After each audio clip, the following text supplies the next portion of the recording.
Hey, what's going on YouTube? Adam C here. Thanks for watching. Adam C Solo on Instagram.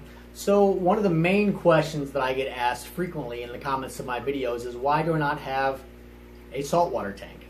I thought about it for a year or two, but I've never followed through on it. I've always stuck with African cichlids, which is what I know and what I feel like I do pretty well with. But, in the next year or two, I do want to do a saltwater tank. But in thinking about it, I realized I'm not sure on how to transfer freshwater to saltwater.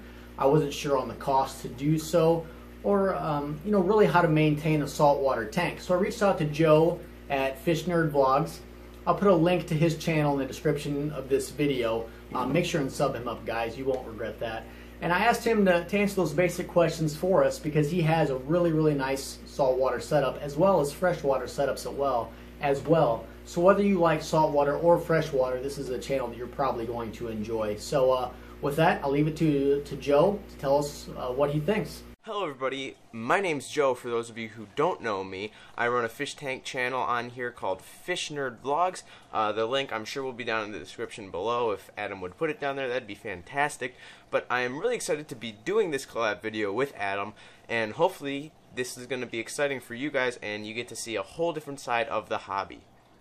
Now I know a lot of you who watch Adam's channel will be freshwater fish keepers, and I'm a freshwater fish keeper as well, but I also have a saltwater reef tank, which you see right behind me. Now these saltwater reef tanks, they can be kind of menacing to us normal freshwater fish keepers, right? Abandon your post! Flee for your life! I mean, really, everybody thinks that these babies are like so much harder than freshwater, and it's really simply not true. The greatest part to having a reef tank is all these corals. Look at all this color. These animals are absolutely astoundingly beautiful. Have you ever heard of freshwater coral? I don't think so. Now some of these beautiful corals do come with a bit of a high price tag, so that's something to keep in mind if you're looking to get into a reef tank. There are cheaper corals, but they just don't look as good as the more expensive ones. Let's be honest, people. Now a big concern that comes with keeping corals is that, like I said, they're a lot harder to keep, and this really isn't true. All I do in this tank is a weekly water change, and it takes care of all the needs of my calcium, alkalinity, all that stuff. It's a very basic low-tech system. You can have a more basic light than this. This is a Kessel light. It's a nicer light, but it's not too expensive.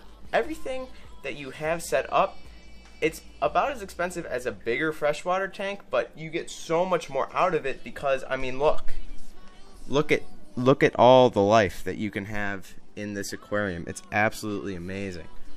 So in my opinion, it's a much more rewarding experience to have a reef tank because it feels like it should be harder, and really all I'm doing is water changes and everything's doing just fine. So now, like everything, there are more advanced options. You can get even more advanced corals that need you to dose different trace elements and all that stuff into the water. But if you're just starting out, you can have a tank that looks just like this, and you really don't need to dose.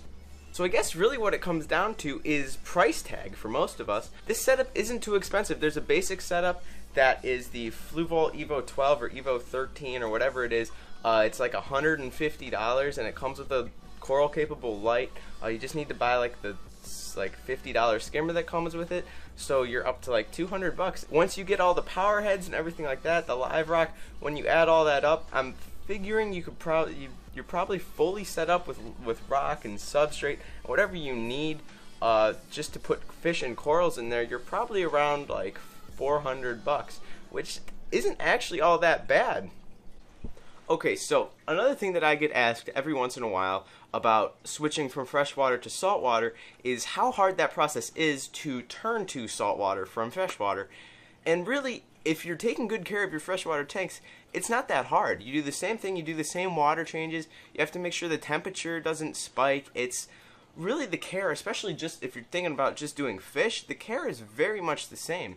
The only thing that I must note when you're switching from salt to freshwater is when you top off your saltwater tank, you'd think you use salt water because it's a saltwater aquarium, but actually you top it off with fresh water because in the evaporation process, the salt actually stays in the aquarium and only fresh water evaporates. So you then need to replace the evaporated fresh water with more fresh water so that the salinity stays at the same level. You know what you kind of get what I'm getting at here. So are things harder to keep in a saltwater environment? I'd say yes, but not by a substantial amount. You just need to watch the smaller details like the temperature and of course the salinity a little bit closer than you do with freshwater tanks. So guys, if you're looking into getting a saltwater tank, I encourage you 100% go for it. It's really a nice way to diversify the hobby. You get a little bit different look to the tank. Obviously, it's just a more colorful tank in my opinion. I really like them. It's a whole nother branch of the aquarium hobby, and I'd really like to get people who are doing freshwater tanks to get a saltwater tank because it's a really great experience and I've really enjoyed it. So guys, if you like this video, please feel free to come and check out my channel. It's Fish Nerd Vlogs, should be in the description below. I post videos every single Sunday and I throw some random videos in here and there, so remember to turn on that notifications icon if you're subscribed to my channel so that you can see my random videos that get posted. I also post some vlogs, just kind of some experiences I have with my tanks. Really, it's all about aquariums on that channel. It's all about aquariums. So come and join the family over on my channel. Hopefully we can get over 500 subscribers after this video. That would be absolutely amazing. Thank you, Adam, again for the collab opportunity. It's really been amazing. I look forward to doing maybe another collab with you sometime in the future. And as always, guys, thank you so much for watching, and I will see you later.